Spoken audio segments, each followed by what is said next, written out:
Assalamualaikum warahmatullahi wabarakatuh. Alhamdulillah, alhamdulillah puji syukur ayah bunda semuanya. Hari ini di hari yang cerah kita dapat bertemu kembali dalam acara apa ya namanya ya sharing podcast di TK Salman Al Farisi. Ya, hari ini kita kedatangan tamu istimewa. Tiada duanya loh tamu ini. Luar biasa. Hari ini kita mengundang orang tua dari Salamah ya, kelompok B1 atau biasa dipanggil Bu Runi, lebih baik bekennya ya, Bu Runi. Alhamdulillah, apa kabar Bu Runi? Alhamdulillah. Terima kasih sudah hadir di acara kami hari ini.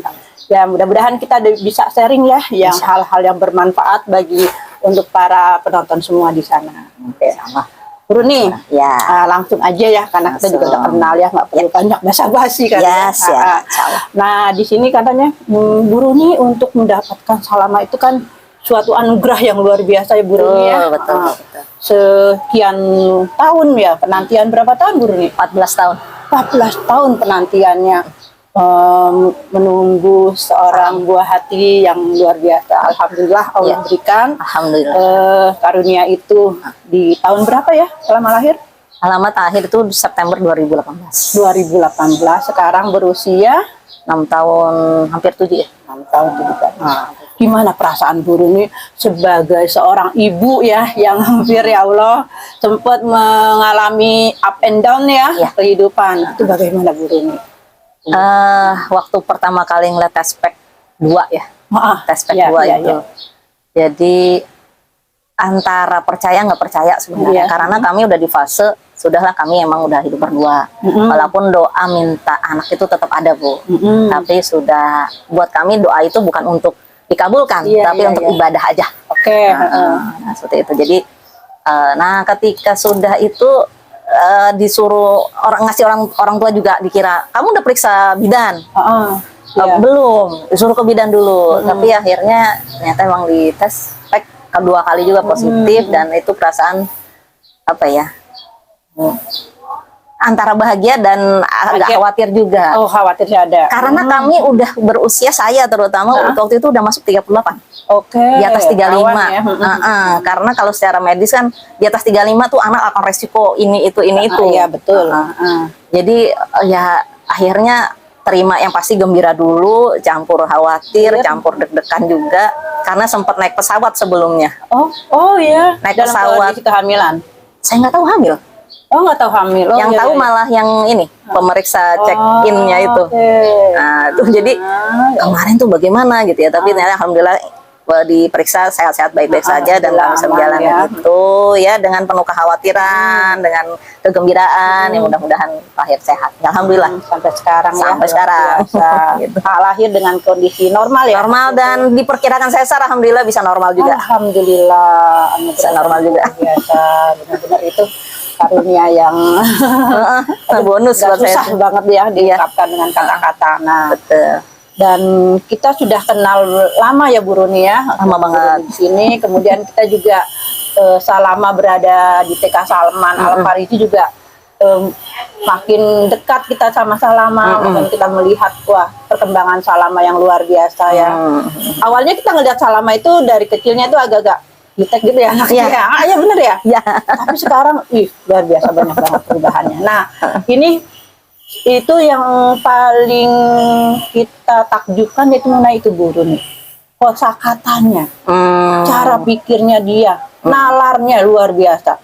Di anak seusia dia bisa udah bisa menangkap apa pertanyaannya, kemudian menjabarkan secara rinci loh Bu Runi. Dia sering cerita sama Pak Awang.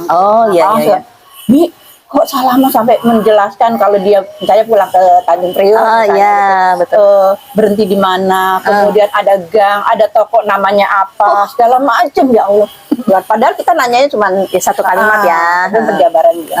Nah, ini kita pengen tahu nih kegiatan atau apa biasanya Bu Runi, pembiasaan apa yang dilakukan Bu Runi di rumah sama Salamah gitu ya. Yang ringan-ringan apa pembiasaan harinya ya. Kalau mulainya itu yang pasti Ibu, saya cuma megang satu ayat waktu saya lagi baru pegang bayi. Saya tuh selama ini nggak pernah pegang anak kecil. Iya, belum. Nggak pernah, pegang ponakan juga belum pernah. Iya, Yang punya belum ada. pengalaman itu suami yang udah punya belasan ponakan. Oh. Saya yang belum. Iya, iya. Saya cuma ingat waktu itu di antara semua ayat itu cuma menjaga pendengaran, penglihatan dan hati. Jadi waktu itu pendengarannya itu yang Salamah, pendengaran Salamah itu yang saya jaga banget. Iya. Dari apa? Dari mulut saya sendiri dulu. Oke. Nggak dari mana-mana lain. Iya, iya, Dari iya. mulut saya dulu, yang keluarnya sebisa mungkin yang keluar tuh kalimat yang baik. Gitu. Saya waktu itu nggak tahu lagu anak, nggak tahu lagu apapun, iya. cuma tahu salawatan aja udah gitu. Jadi Benar nol ya dalam pengasuhan anak. nol banget gitu. Nggak sempat belajar apapun Iya. yang sebelum punya anak gitu, enggak. Oke. Nah itu saya jaga dari mulai 0 sampai 2 tahun, terutama ketika dia masih nyusuin ya. Nah itu udah, jadi saya tahu karena informasi pertama itu masuk dari pendengaran. Saya pengen dia dapat informasi itu. Iya, iya. Dan terutama juga dari semenjak dari ini ya kandungan ya. Iya, iya. Pendengaran omongan saya juga dijaga. Terus ketika dia udah mulai paham, udah mulai ya bukan paham sih ya, mulai pendengarannya udah mulai bisa nengok gitu ya, kalau Iya, dipanggil. interaksi, betul, bisa Interaksi.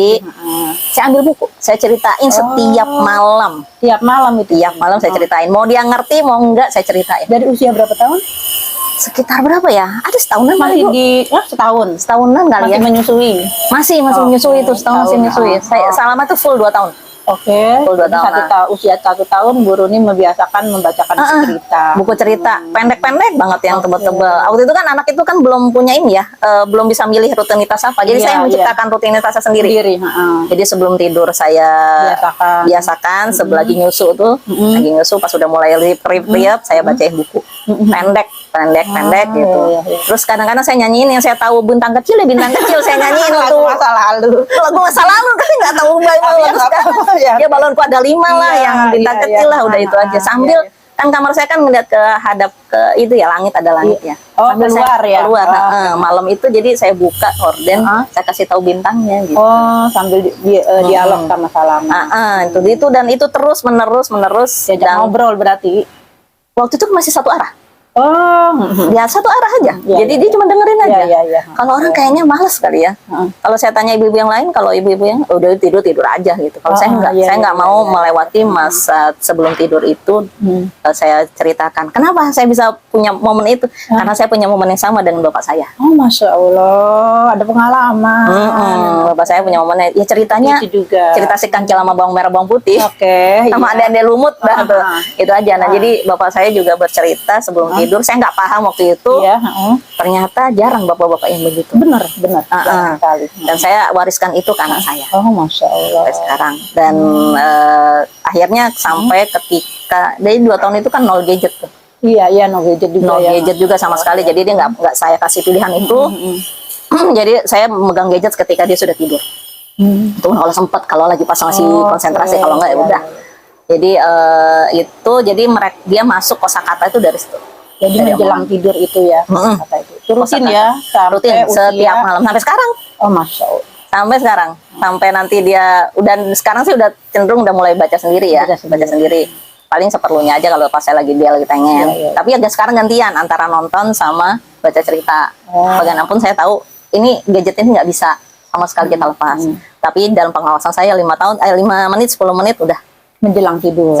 udah itu aja. Itu pun cerita unyil Bu yang saya cari. Iya. Cerita-cerita yang aman gitu. Terus sekarang itu dia yang minta untuk cerita. Kalau dulu kan Bu Runi inisiatifnya. Sekarang dia. Kalau sempat ada masa itu dia minta sendiri. Oh, Sampai 5 buku kadang. Masya Allah. Buat 5 buku. Kali gitu. Ya Allah. Kadang pernah, Mi 10 boleh nggak? Iya udah saya iyain. Kuat nggak dengerinnya, saya gituin aja dalam hati. Ya udah 5 aja atau berapa. Dan ibu bukunya sama. Bukunya sama. Itu lagi. Oh, Masya Allah.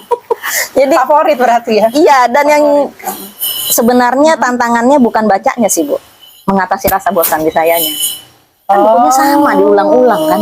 Sampai Bu Runi merasa bosan. Sampai bosan, sampai anaknya akhirnya baru ganti lagi Bang. Jadi jangan takut kalau misalnya, oh nanti baca bukunya ganti-ganti. Enggak, anak itu kan kalau senang satu, dia akan ngulang. Iya. Begitu, dari situlah kosakatanya.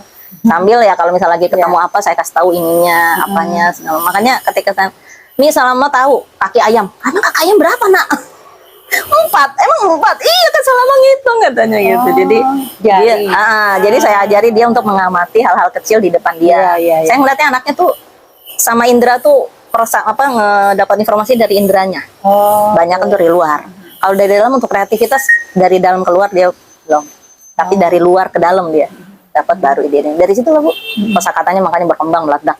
Sampai dan yang kedua yang bantuan saya adalah ketika video call sama mbahnya, bapak saya. Dan itu dialog tuh, video call itu mulai dari umur 2 tahun tuh udah ngomong. Walaupun dengan kosakata yang masih minim dan ini loh, apa? Sendat apa? Nggak jelas. Oh, nggak jelas. Air zam-zam tuh, air zam-zam dia bilang air gam-gam. Jadi saya penerjemah tuh. Nah, itu dibantu juga dengan video call dengan bapak saya. Jadi saya ngeliat dari situ terbantu banget. Antara jadi mulai dari saya ngenalin gadget tuh video call udah itu aja. Seperti itu Bu. Makanya habis itu dia baru mulai baca sendiri gitu. Cuman memang penyerapan bahasa dari luar tetap harus saya saring Bu, karena pergaulannya kan ya. Itu dari situ. Banyak apa ya? Iya, kosakata informasi yang kosakata yang waduh, Masya Allah. Lama kan sekarang udah mulai bergaul keluar, terus bergaulnya juga nggak satu orang, beberapa orang, berbagai kalangan juga. Ya itulah tantangan sebagai ibu ya. Jadi ketika anak keluar dari rumah bukan berarti kita bebas dari tanggung jawab kita, tapi malah lebihin lagi Bu Runi ya, tantangannya lebih berat lagi karena harus menyaring apa informasi yang mereka dapat dari luar. Benar. Mungkin dari situ juga kemampuan Salma bercerita tuh. Dari situ juga. Jadi setiap dia keluar rumah, Bu Runi cross check lagi dengan cerita lagi. Itu tadi cerita apa dari ini apa. Kadang-kadang dia sendiri yang cerita, dia ngamatin sendiri. Jadi kemampuan kita bercerita itu akan lagi. Bahasanya TikTok lah Bu. Iya. Karena dia sering denger cerita dan berurut ya ceritanya. Berurut. Lalu itu kan buku kan enaknya itu berurut itu. Buku tuh dari awal sampai akhir dia kan cerita dari awal sampai akhir. Sampai soal mobil mogok waktu kami pulang kampung itu 16 jam itu dia bisa cerita ke bude-budenya tuh. Masya Allah, ya luar biasa. Ya kalau cerita Salama selalu ceritanya benar-benar terarah gitu loh.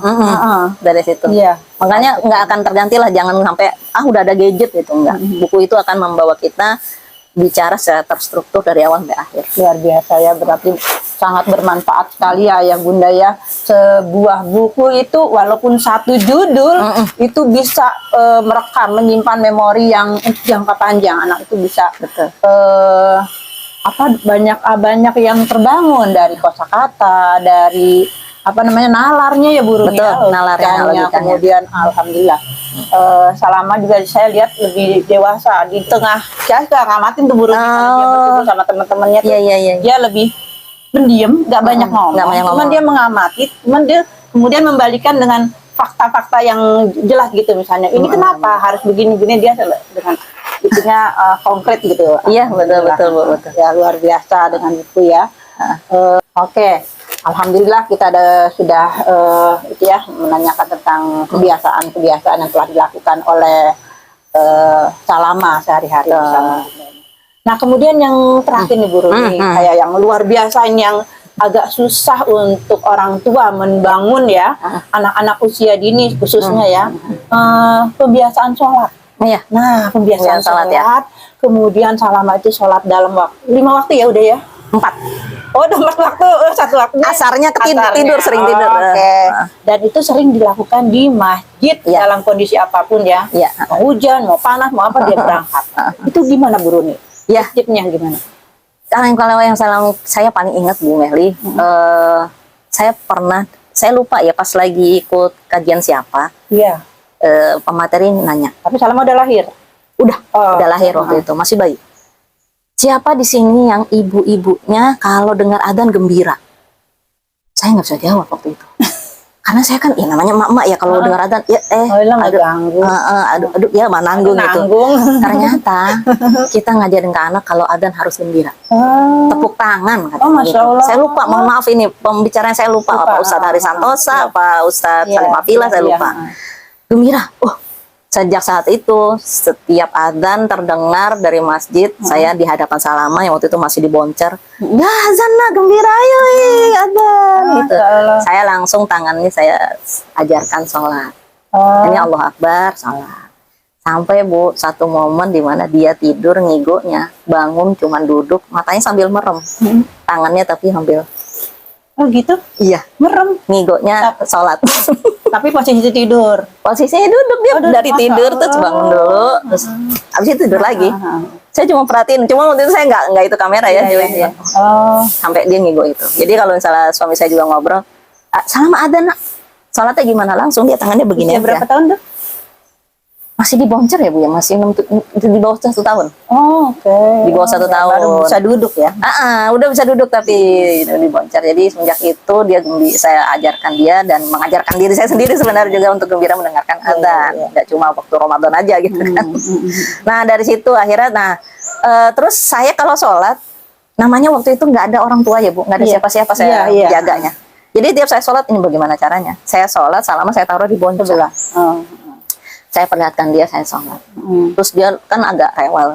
Salama, Umi sholat, nggak bisa ngobrol sama Salama dulu, nggak bisa nanggepin. Nah dari situ.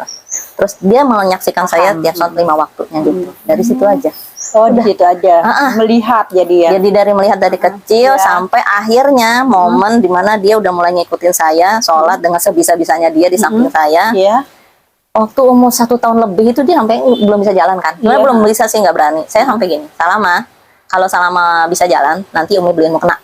Oh gitu. Dan dia berani jalan melangkahkan kaki. Abis itu saya bisa jalan, ini mukenanya. Entah paham ada, pokoknya saya kasih mukena.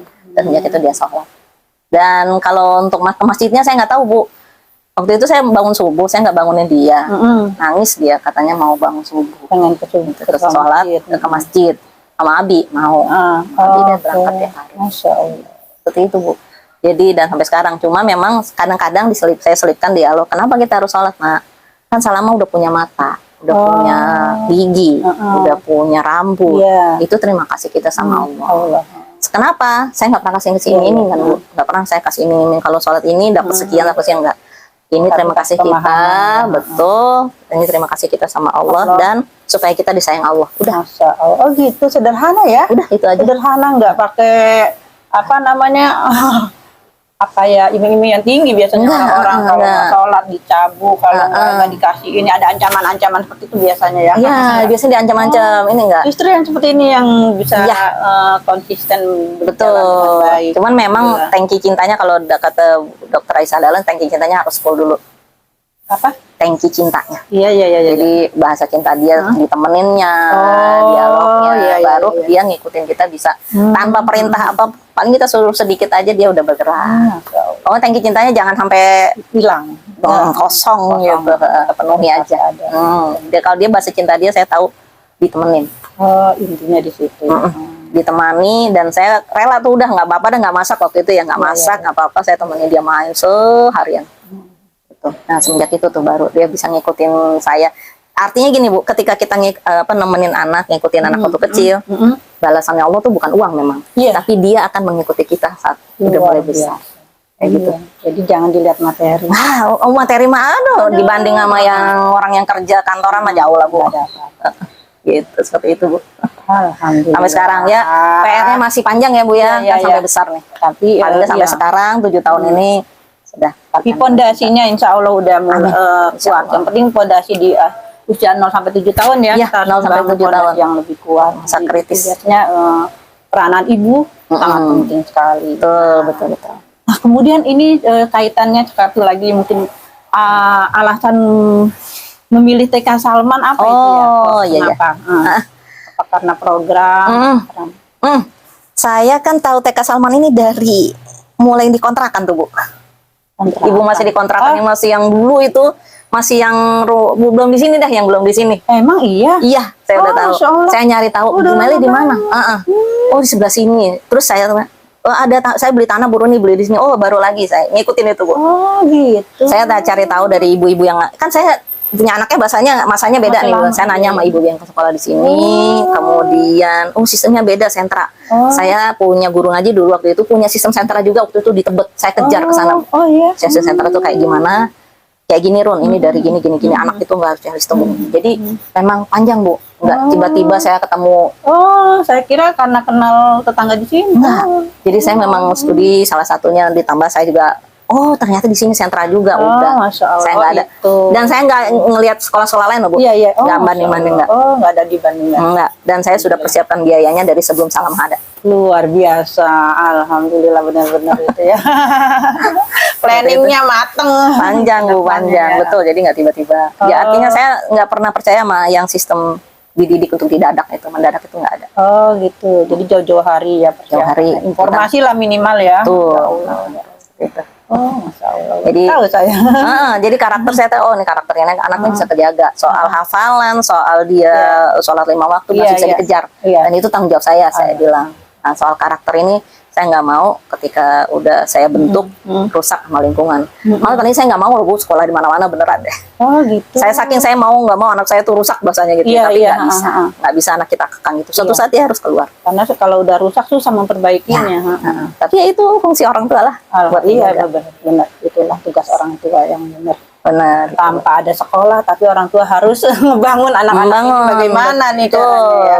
Betul. Jadi mau sekolah dimanapun, fondasi utamanya tetap di rumah, ketahanan keluarganya. Oh, Masya Allah. Oke, jadi di metode sentra yang membuat Bu Runi tertarik ya. Gitu. Betul.